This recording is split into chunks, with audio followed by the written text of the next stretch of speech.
नमस्कार दोस्तों, बहुत बहुत स्वागत है सभी दोस्तों का यूपीएससी अनस्टॉपेबल में। आप हैं मेरे साथ, मेरा नाम है सुमित। और दोस्तों, एक बहुत ही ज्यादा खुशखबरी के साथ यहां पर क्लास की शुरुआत होने जा रही है। भारत ने सक्सेसफुली अपने मिशन को कंप्लीट कर लिया है। चंद्रयान 3 की सॉफ्ट लैंडिंग चांद के ऊपर हो चुकी है।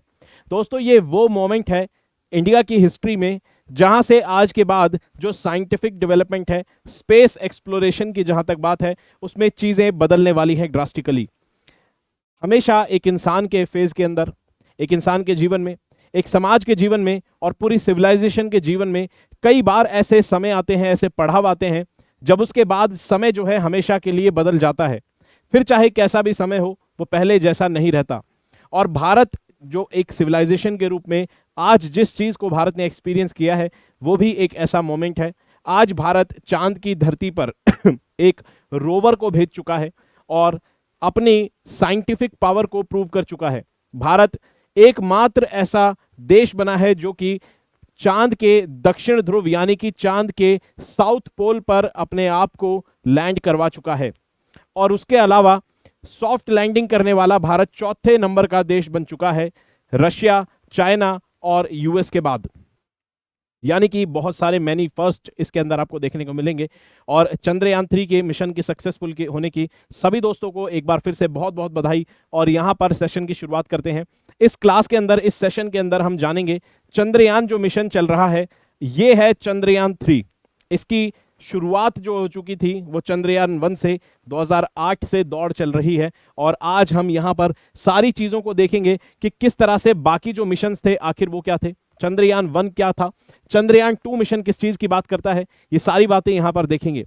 हमारे एग्जाम पर्सपेक्टिव से भी डायरेक्टली इन बातों का, इन क्वेश्चंस का, इन सवालों का, सारी चीजों का डायरेक्ट लिंक मिलता है। 2017 का अगर मेंस का पेपर उठाकर देखेंगे तो यहां पर डायरेक्टली बात हो गई है चंद्रयान के ऊपर और भारत के मार्स ऑर्बिटर मिशन, जो कि वो भी एक बड़ी कामयाबी रहा था, उसके ऊपर क्वेश्चन पूछा गया है डायरेक्टली। उसके अलावा 2016 के प्रीलिम्स को अगर देखेंगे तो यहां पर भी मार्स ऑर्बिटर मिशन के ऊपर डायरेक्ट क्वेश्चन आपको देखने को मिलेगा, इंटरप्लैनेटरी मिशंस के ऊपर। इसके अलावा जीएस पेपर 3 से ये टॉपिक पूरा जुड़ा हुआ है, जिसके अंदर साइंस एंड टेक्नोलॉजी और इंपॉर्टेंट साइंटिफिक डेवलपमेंट्स एक देश की, भारत की, उससे जुड़ा हुआ टॉपिक आपको देखने को मिलेगा। यहां पर हमारे जो पॉइंट ऑफ डिस्कशन रहने वाले हैं उसको एक बार देख लेते हैं। यहां पर हम चर्चा करेंगे कि चंद्रयान मिशंस आखिर ये हैं क्या। उसके अलावा पुराने जो चंद्रयान मिशन हैं उनको भी एक बार देखते हैं, क्योंकि वो भी इस कड़ी का एक इंपॉर्टेंट पार्ट है। वो मिशंस थे इसलिए आज ये मिशन है, तो यहां पर जरूरी है कि देखना पिछले जो चंद्रयान मिशन हैं उनको भी। उसके अलावा चंद्रयान 3 जो है उसके बारे में जानेंगे कि ये मिशन क्या है, कैसे है, बाकी सारी चीजें। उसके अलावा यहां पर देखेंगे कि क्यों साउथ पोल जो है इतना इंपॉर्टेंट है और भारत साउथ पोल को क्यों टारगेट कर रहा था चांद के ऊपर लैंडिंग के लिए। उसके अलावा यहां पर देखेंगे कि भाई ये मिशन ओवरऑल क्यों इंपॉर्टेंट है। ठीक है, चलिए, तो ये सभी जवाब हमें यहां पर मिलने वाले हैं। बात करते हैं चंद्रयान 1 मिशन की। चंद्रयान 1 मिशन की जिसकी शुरुआत 2008 के अंदर हुई थी। ठीक है ये लॉन्च किया गया था 22 अक्टूबर 2008 को। और ये जो मिशन था इसके अंदर चांद के ऑर्बिट में आपको सैटेलाइट छोड़ना था, जो कि चांद के चारों तरफ घूमता रहेगा। सैटेलाइट चांद को ऑर्बिट करेगा और चांद का मिनरोलॉजिकल और यहां पर 3 डायमेंशनल मैप डेवलप करेगा। ठीक है, मैपिंग करनी थी हमें चांद की, 3 डायमेंशनल मिनरोलॉजिकल और 3 डायमेंशनल एटलस हमें चांद का बनाना था। और यहां पर क्यों जरूरी है चांद को समझना इस तरह से 3 डायमेंशनल एटलस के रूप में, क्योंकि आप जब भी चांद को धरती से देखेंगे तो आप पाएंगे कि चांद का हमेशा एक ही फेज हमें नजर आता है, चांद की सिर्फ एक ही साइड हमें नजर आती है। भाई अगर चांद गोल है, धरती गोल है और दोनों ही अपने अपने एक्सिस पे अपनी अपनी धुरी पर घूमते हैं, तो क्यों नहीं हमें चांद की कभी दूसरी साइड भी नजर आती है, ये सवाल उठता है।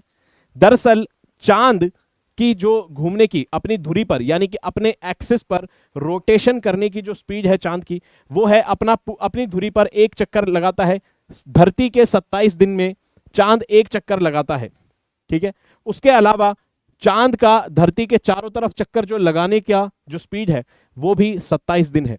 यानी कि चांद 27 दिन में, चंद्रमा 27 दिन में अपनी धुरी पर एक्सिस पर घूमता है और 27 दिन ही इसे लगते हैं धरती का पूरा एक चक्कर काटने में। तो जैसे जैसे ये धरती के साथ घूमता जाता है वैसे वैसे इसका फेस भी घूमता रहता है। तो उसका रोटेशनल टाइम और रेवोल्यूशन टाइम बराबर होने के कारण चांद का, इसी वजह से हमें हमेशा चांद का एक ही फेज नजर आता है।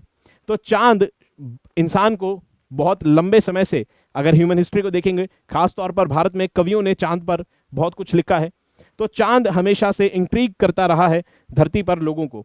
तो यहां पर इसके पीछे क्या है यह भी जानना जरूरी है। तो चांद की फार साइड जो है, फार साइड को भी यहां पर मैप किया 3 डायमेंशनली, किसने? चंद्रयान-1 ने। और फार साइड आप देख सकते हैं, चांद की पीछे की जो साइड है जो हमें नजर नहीं आती वो आपको इस तरह से दिखती है। और इसका सबका मिनरोलॉजिकल मैप और 3 डायमेंशनल एटलस बनाया किसने? चंद्रयान-1 ने। उसके अलावा चंद्रयान-1 के अंदर अगर यहां पर बात करेंगे, उसके बाद ऑर्बिट में घूमता रहा सैटेलाइट, और फिर लगभग 1 साल तक ऑपरेशनल रहा, 312 दिन तक, और उसके बाद फिर फाइनली इसका कनेक्शन लॉस्ट हो गया। यहां पर अगर बात करें तो चंद्रयान-1 के अंदर एक और इंपॉर्टेंट आपको इक्विपमेंट इसके साथ भेजा गया था, वो देखने को मिलता है। इसको कहा गया था मून इंपैक्ट प्रोब, यानी कि चंद्रमा के सरफेस पर हमने एक इंपैक्ट प्रोब, यहां पर एक पेलोड भेजा था जिसको टकराया चंद्रमा की धरती से, ठीक है, चंद्रमा के सरफेस से उसको टकराया और फिर कुछ डेटा वहां पर हमने कलेक्ट करा। और इस पूरे मिशन से, चंद्रयान-1 के पूरे मिशन से हमें ये बातें पता चली कि ये जो डेटा सामने आता है, जो हमने इंपैक्ट करवाया था, यहां पर क्रैश करवाया था इक्विपमेंट को चंद्रमा के सरफेस पे, वो भी साउथ पोल पर ही करवाया था। तो साउथ पोल हमारा फोकस आज से नहीं, 2008 से बना हुआ है। तो यहां पर जब हमने चंद्रयान-1 मिशन की जब डिटेल्स जानी, इसका डेटा स्टडी करा, तो हमें चांद के साउथ पोल पे हमें यहां पर पानी की डिस्कवरी पता चली कि भाई वाटर मॉलिक्यूल्स यहां पर है। उसके अलावा OH हाइड्रोक्सिल मॉलिक्यूल्स भी चांद के सरफेस पर नजर आते हैं। उसके अलावा धीरे धीरे और हमें ये नॉर्थ पोल पर भी आइस का पता चलता है।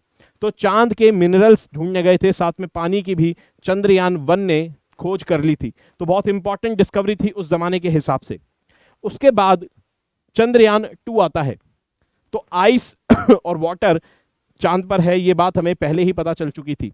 और साउथ पोल, पहले पे भी हम साउथ पोल पे ही गए थे, और इसीलिए साउथ पोल हमारे लिए एक इंपॉर्टेंट एरिया बना हुआ है, क्योंकि वहां पर और भी नए मिनरल्स और भी कई प्रकार के वाटर कितना है ये भी और भारी और ज्यादा मात्रा में हमें मिल सकता है। चंद्रयान-2 जो मिशन 2019 के अंदर इसको लॉन्च किया गया, और 2019 में चंद्रयान-2 जो लॉन्च किया गया, इसके अंदर भारत का टारगेट था कि भाई यहां पर सॉफ्ट लैंडिंग की जाए और साउथ पोल पर की जाए। और इस सॉफ्ट लैंडिंग के अंदर भारत ने कौन कौन से इक्विपमेंट्स भेजे थे, पेलोड क्या क्या भेजे थे। तो यहां पर भारत ने जो चांद के ऊपर भेजा था उसके अंदर आपको मिलेगा एक ऑर्बिटर, यानी कि चांद के आसपास चक्कर लगाने के लिए एक ऑर्बिटर। उसके अलावा चांद के सरफेस पर जाकर उतरेगा यहां पर एक लैंडर प्रज्ञान, और उसके अंदर आपको लैंडर विक्रम और रोवर आपको प्रज्ञान मिलेगा, ठीक है। तो यहां पर एक लैंडर उतरना था। लैंडर का मतलब होता है एक मशीन है जो सरफेस पे उतर जाएगी। उस मशीन के अंदर यहां पर एक रोवर होगा। रोवर एक तरह से गाड़ी जैसी चीज होती है, ये सरफेस के ऊपर चलेगी और कुछ एक्सपेरिमेंट्स करेगी। ये तीनों चीज भेजनी थी कहां पर? चंद्रयान-2 मिशन में। अब यहां पर होता क्या है, ऑर्बिटर हमने भेजा, ऑर्बिटर से अलग हुआ जब लैंडर और रोवर, तो जब सरफेस पे आया तो ऑर्बिटर तो सक्सेसफुली प्लेस हो गया, ऑर्बिटर सक्सेसफुली प्लेस हो गया ऑर्बिट में चांद के 2019 में ही। लेकिन यहां पर जब लैंडर विक्रम और रोवर प्रज्ञान जब ये उतर रहे थे सरफेस पे सॉफ्ट लैंडिंग के लिए, सॉफ्ट लैंडिंग का मतलब होता है कि बड़े प्यार से सरफेस पे उतर जाएं और आकर खड़े हो जाएं और उसमें से जो रोवर है वो बाहर निकल जाए लैंडर में से। लेकिन होता यह है कि ये जो लैंडर और रोवर है ये बड़ी ही स्पीड से टकरा जाते हैं, लगभग 580 किलोमीटर प्रति घंटे की स्पीड से चांद के सरफेस से टकरा जाते हैं।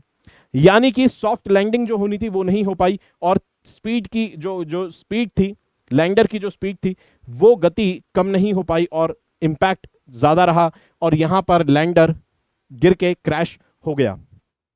और इसका कारण बताया गया है कि सॉफ्टवेयर और हार्डवेयर के अंदर समस्या आने के कारण चंद्रयान-2 जो था, ये मिशन जो था, इसमें सिर्फ ऑर्बिटर जो था वो ही सक्सेसफुली चांद के ऑर्बिट में प्लेस हो पाया। लैंडर और रोवर जो है वो यहां पर सरफेस पे सॉफ्ट लैंडिंग नहीं कर पाए। ठीक है, अब यहां पर यह समस्या हमें देखने को मिलती है। तो चंद्रयान 2 जो था ये एक प्रकार से पार्शियल सक्सेसफुल मिशन साबित होता है।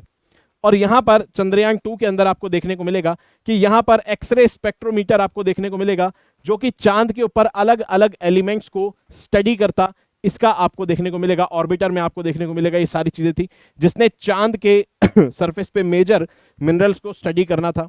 हालांकि इसने माइनर मिनरल्स जैसे क्रोमियम और मैंगनीज जो थे इनको भी पहली बार चांद के सरफेस पे स्टडी करा और उनका पता लगाया। तो यहां पर पार्शियल सक्सेसफुल तो ये मिशन चंद्रयान 2 रहा था। यहां पर आप देख सकते हैं कि चंद्रयान 2 की पोजीशन आपको चांद के साउथ पोल यानी कि दक्षिण ध्रुव पर आपको देखने को मिलती है। अब ये साउथ पोल क्यों चुनते हैं, क्यों यहां पर इतना मुश्किल है, ये सारी बातें भी जानेंगे। ठीक है, चलिए। तो यहां पर चंद्रयान 2 को हमने देखा किस तरह से। चंद्रयान 2 के फेल होने का कारण भी हमने यहां पर देखा। दरअसल पहले चंद्रयान 2 को जो लैंड करवानी थी वो एरिया भी जो चुना गया था 500 मीटर बाय 500 मीटर का एरिया चुना गया था, यानी कि लगभग आधे स्क्वायर किलोमीटर के एरिया को चुना गया था।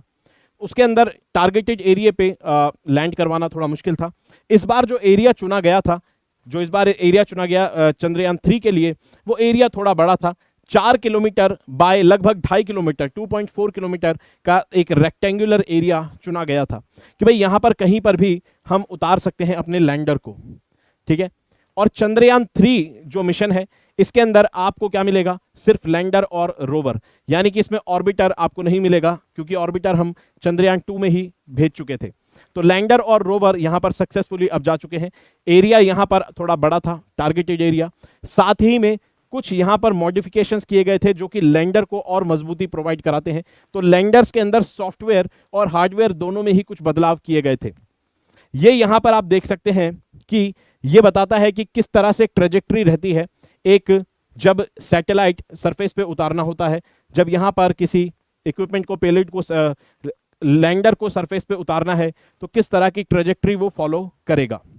अगर यहां पर बात करें, ये चंद्रयान 3 की ट्रेजेक्ट्री है जो कि सक्सेसफुली फॉलो हो गई।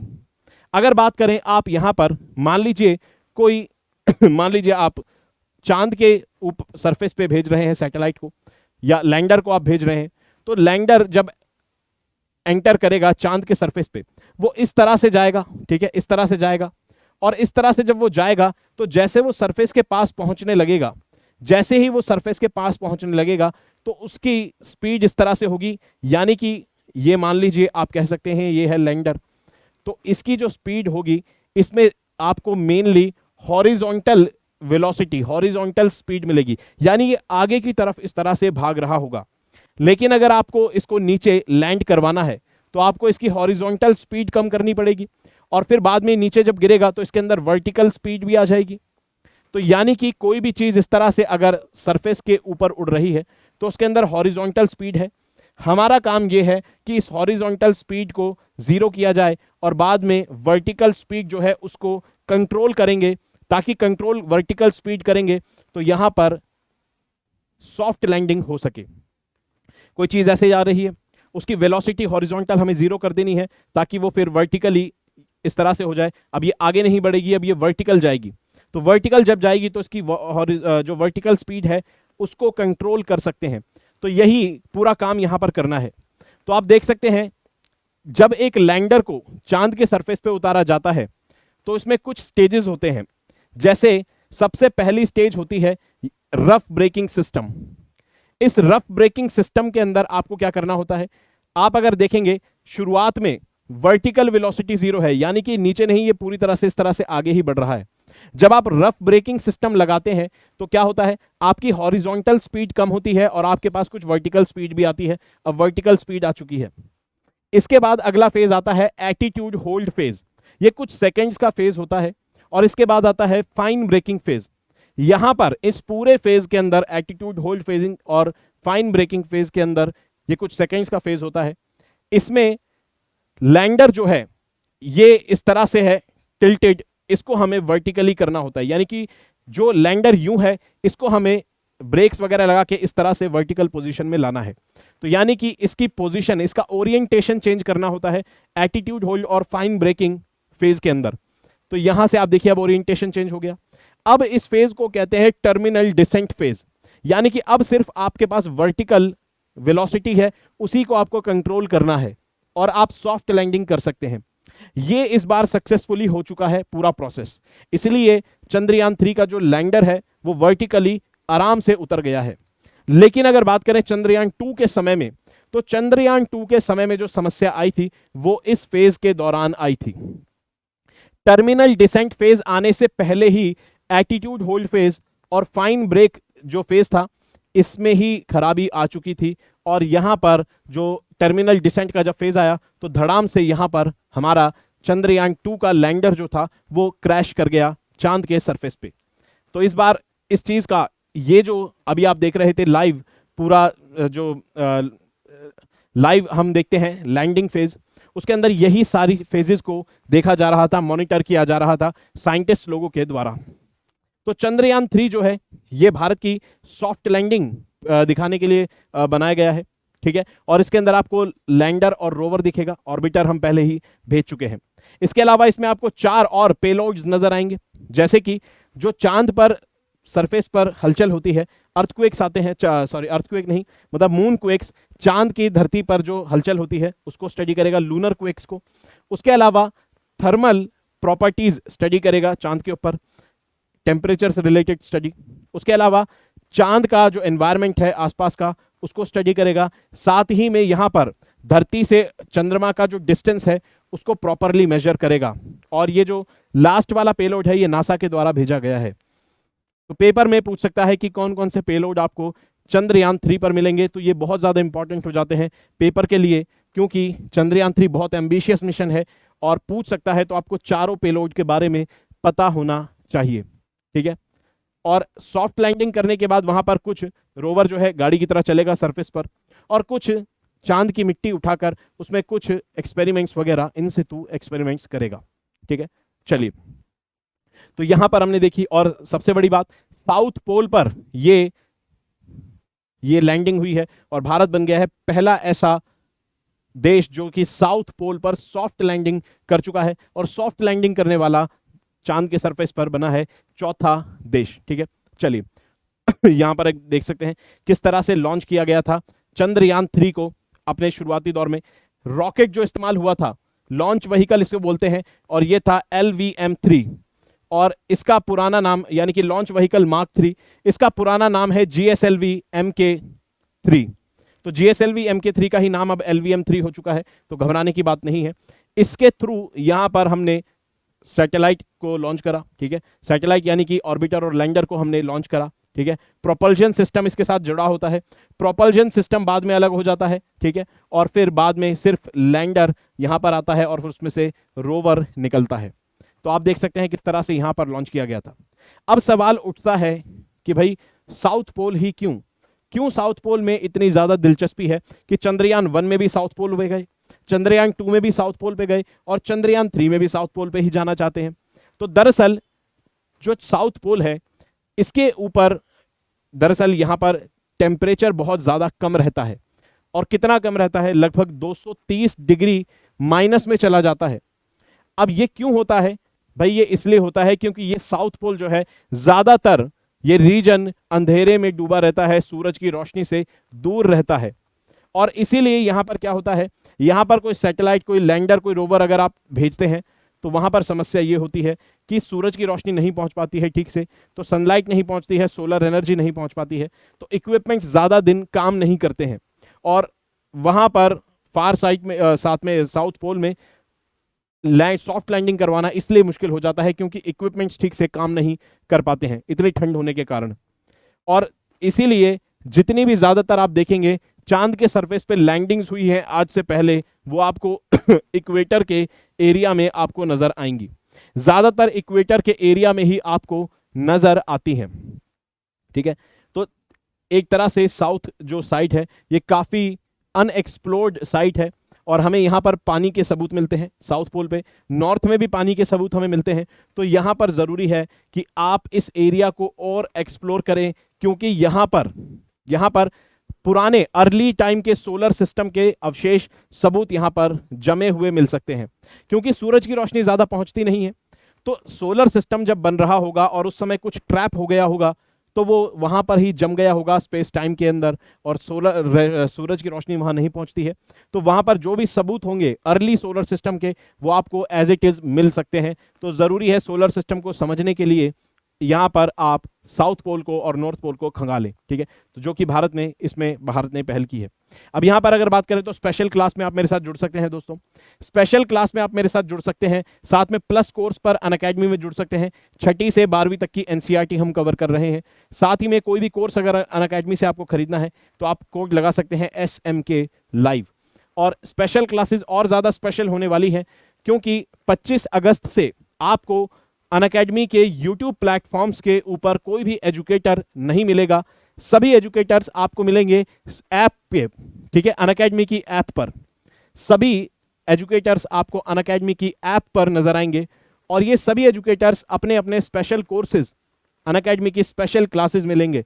और इन्हीं स्पेशल क्लासेस के लिए यहां पर लर्निंग वीक चलाया जा रहा है। यूट्यूब ब्लैकआउट, यूट्यूब पर कोई एजुकेटर नहीं मिलेगा, सब अनअकैडमी की ऐप पर आपको मिलेंगे। और मेरे साथ इस समय 25 तारीख से आप स्पेशल कोर्स में पढ़ सकते हैं एंशिएंट हिस्ट्री क्रैश कोर्स के रूप में। एंशिएंट हिस्ट्री आप क्रैश कोर्स के रूप में पढ़ सकते हैं, जिसके अंदर लगभग 5 से 7 दिन में आप मेरे साथ पूरी एंशिएंट हिस्ट्री पढ़ सकते हैं। यह प्रोफाइल लिंक आप देख सकते हैं, प्रोफाइल को जाकर और वहां पर फॉलो कर सकते हैं, और फिर मेरे साथ जुड़ सकते हैं स्पेशल क्लास में, और क्रैश कोर्स पढ़ सकते हैं पूरे 5 से 7 दिन में, ठीक है। और डिस्क्रिप्शन में आपको लिंक्स मिल जाएंगे क्लासेस के, वो भी आप देख सकते हैं। उसके अलावा 50% डिस्काउंट अगर आपको चाहिए तो वो आप ले सकते हैं। यहाँ पर कोड लगाना होगा SMK लाइव, अनअकैडमी के सभी कोर्सेज पर 50% डिस्काउंट। साथ में प्री और मेंस की टेस्ट सीरीज भी अब आपको देखने को मिलती है अनअकैडमी के द्वारा, और आप देख सकते हैं यहाँ पर टेस्ट सीरीज आपको मिलती है, जिसके अंदर प्रीलिम्स के टेस्ट है 35 और जीएस के साथ में 10 सीसेट के टेस्ट हैं। उसके अलावा मेंस में भी सेक्शनल और फुल लेंथ टेस्ट आपको देखने को मिलते हैं। टॉप एजुकेटर्स के द्वारा इन टेस्ट को बनाया गया है, तो आप देख सकते हैं प्री और मेंस। साथ में 50 क्वेश्चन अटेम्प्ट कर सकते हैं 60 मिनट में, और कॉम्बैट में पार्टिसिपेट करके प्राइज वगैरह यहां पर जीत सकते हैं। 2024 के लिए फाउंडेशन आरंभ बैच लॉन्च हो चुका है। प्री मेंस सभी की तैयारी, स्टेजेस की तैयारी कराई जाती है। कोड वही रहेगा SMK लाइव, ठीक है। चलिए प्रतिज्ञा बैच भी है हिंदी मीडियम के लोगों के लिए, सेम कॉम्प्रिहेंसिव कोर्स आपको यहां पर मिलेगा। जाते जाते इस PYQ को अटेम्प्ट करेंगे। 2018 का पूछा गया ये क्वेश्चन है, इसको अटेम्प्ट करेंगे, जवाब कमेंट बॉक्स में देंगे, और इंस्टाग्राम पर मुझसे जुड़ सकते हैं, मुझे फॉलो कर सकते हैं। कोई अपना डाउट हो वो भेज सकते हैं। टेलीग्राम पर ज्वाइन करना होगा, PDF अगर चाहिए तो। साथ में मेल भी कर सकते हैं कोई भी डाउट हो, ठीक है दोस्तों। और सभी दोस्तों को फिर से चंद्रयान 3 के सक्सेसफुल कंप्लीशन की बहुत बहुत शुभकामनाएं। आई होप आपके आने वाले दिन इसी तरह से जाएं जिस तरह से चंद्रयान सक्सेसफुल रहा है। सभी दोस्तों को बहुत बहुत शुभकामनाएं। जय हिंद दोस्तों।